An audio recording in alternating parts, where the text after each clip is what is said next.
Tabe selamat lingkungan nalatai, salam sahujud karena melempang, Om Swastiastu. Perkenalkan, nama saya Ardi, Prodi Pendidikan Agama Hindu, Fakultas Dharma Arjaya, kelas B, NIM 220035. Nah, di sini saya akan memenuhi tugas UTS saya, yaitu Pandehen atau Dharma Wacana. Nah, di sini saya ambil dari daerah saya, yaitu Kabupaten Merungraya, Kota Puruk Cahu, nama desa saya Tubang Bentian, Kecamatan Sungai Bubuat. Nah, di sini saya ambil pandaian saya, yaitu berjudul Borian.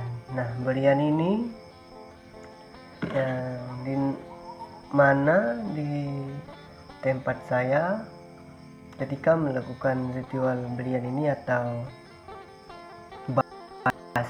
basir ini, yang dinamakan di kampung saya itu adalah basi. Nah, di mana seorang basir ini dalam melakukan ritual borian atau penyembuhan orang yang sakit, seperti gambar yang di atas. Nah, seperti gambar di atas adalah di mana seorang basir melakukan penyembuhan terhadap yang sakit. Nah, di mana seorang basir ini melakukan bahasa sangiang atau leluhur dulu. Dia memanggil roh-roh leluhur untuk membantu dia untuk penyembuhan yang sakit itu. Nah, ketika melakukan belian ini atau seorang basir tadi melakukan ritualnya ketika orang yang sakit keras atau yang udah lama penyakitnya di situ. Nah, dia melakukan itu dengan berbagai macam cara untuk supaya sembuh seperti itu. Nah, dalam ritual ini alat yang dilakukan basir adalah seperti gambar di atas adalah getang. Getang itu yang dipasang di sebelah kanan dan sebelah kiri itu untuk melakukan suara yang basir bawa atau basi yang memakainya. Nah, dan selanjutnya adalah yang untuk mengiringi getang tadi, yang supaya singiang atau leluhur tadi bisa datang. Nah, yang pertama adalah menggunakan seperti gambar di atas adalah menggunakan gendang. Nah, gambar di atas adalah yang dimana masyarakat atau orang-orang di kampung saya menggunakan di gendang itu pakai rotan yang misalnya di kayak giniin di situ. Nah, dimana seperti yang dilakukan basir tadi ketika udah melakukan mulai ritual tadi, ada segala beras yang ditabur untuk memanggil leluhur tadi supaya datang untuk membantu dia untuk menyembuhkan yang sakit ini. Nah, dan yang untuk peralatan selanjutnya bukan yang peralatan selanjutnya. Nah, dalam ritual penyembuhan orang yang sakit ini yaitu 3 hari 3 malam, dimana tepat di hari H atau terakhir untuk penyembuhan yang sakit ini, pertama untuk sesajen yang akan dipakai oleh basir ini untuk tanda terima kasih terhadap sengiangnya untuk mengasihi makan seperti itu. Nah, seperti gambar di atas adalah kue atau apa namanya itu, kalau bahasa kami itu lamak ya, seperti itu. Nah, itu nanti itu ada tempatnya di mana dalam bahasa kami itu ancak, yang seperti yang digambar di atas itu. Nah, di situ nanti basir itu atau basi tadi menuangkan di situ segala makanan untuk sengiangnya, untuk leluhur tadi, untuk yang dia panggil, seperti darah di situ, ayam, kue itu seperti di situ, selengkapnya di situ. Itu adalah tanda terima kasih seorang basir ini kepada leluhur atau sengiangnya tadi. yang dia panggil itu, untuk tanda terima kasih yang dia telah menyembuhkan. Nah, mungkin penjelasannya tadi tentang bolehan itu hanya dilakukan orang-orang tertentu atau orang-orang yang tua. Di bawah umur tidak bisa, karena ada pemaling itu maksudnya gini, kalau di bawah umur dia akan mati muda, maksudnya dalam bahasa kami itu mati nyompung di situ. Nah, di situ mati muda itu di bawah usia. Nah, sedangkan Basir ini di atas usia, rata-ratanya 42 tahun kalau di daerah saya. Kalau di bawah itu tidak bisa, hanya orang-orang tertentu yang tua untuk melakukan ritual ini. Nah, seperti yang ada di gambar di atas adalah seperti ada laung, habis itu segala bahalai.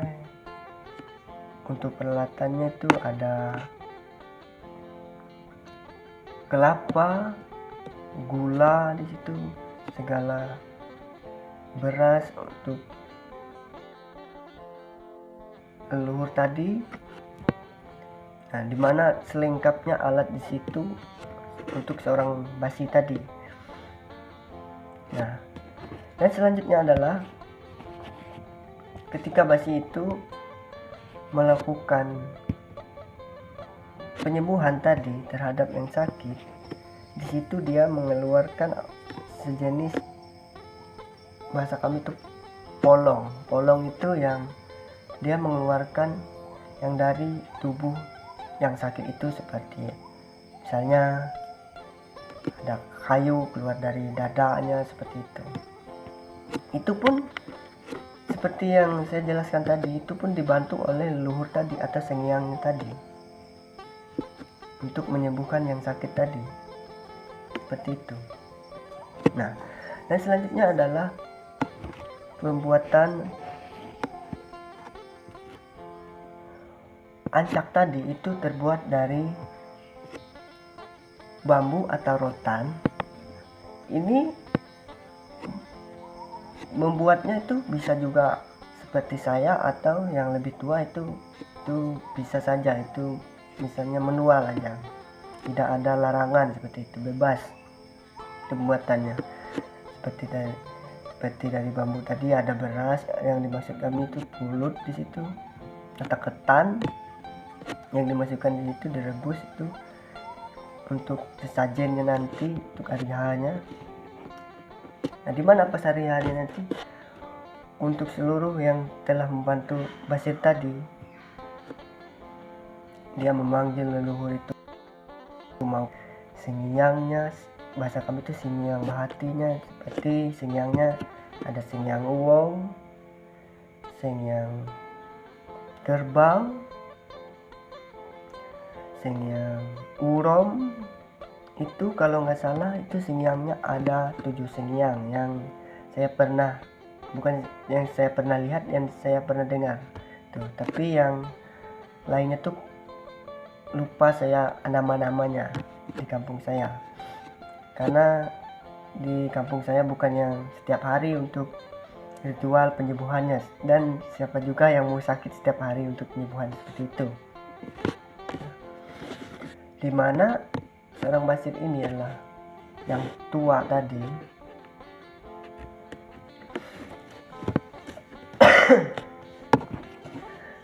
Penyembuhan ini sampai selesai. Ketika udah selesai penyembuhannya, ketika yang sakit ini udah sembuh, berarti anggap itu bukannya udah batal, udah pas di situ, udah waktunya, dan bisa ke medis lagi, biasanya seperti itu. Dan yang sakit ini terlebih dahulu, kalau di kampung saya itu tidak ke medis atau ke dokter dulu atau ke puskesmas, terlebih dahulunya memeriksa tubuhnya ke Basir tadi. Basir meriksanya apakah ini ada penyakit dalam, atau misalnya kalau penyakit demam kan bisa kita ke puskesmas ambil obat. Nah, kalau misalnya penyakit ini ada yang mengganggu dalam tubuh, nah maka dilakukanlah ritual seperti itu. Nah, dua belian ini dalam Dayak Siang kami di sana itu ada dua macam, ada badukun, ada dukun tonjok. Dukun tonjok itu yang seperti gambar di atas tadi yang menggunakan getang itu dukun tonjok namanya, atau yang menggunakan segala jenis itu. Nah, mengenai pembahasan belian itu mungkin nggak panjang lebar saya membahasnya karena sepemahaman saya mungkin sampai di situ, dan kurang lebihnya saya mohon maaf. Saya hanya manusia biasa yang tidak luput dari kesalahan, dan saya hanya bisa belajar ke depannya supaya saya bisa pendehen lagi. Nah, mungkin pendehen saya bisa sampai di sini, kurang dan lebihnya saya mohon maaf, dan saya tutup dengan Perma Santi. Om Santi Santi Om Sahe. Terima kasih.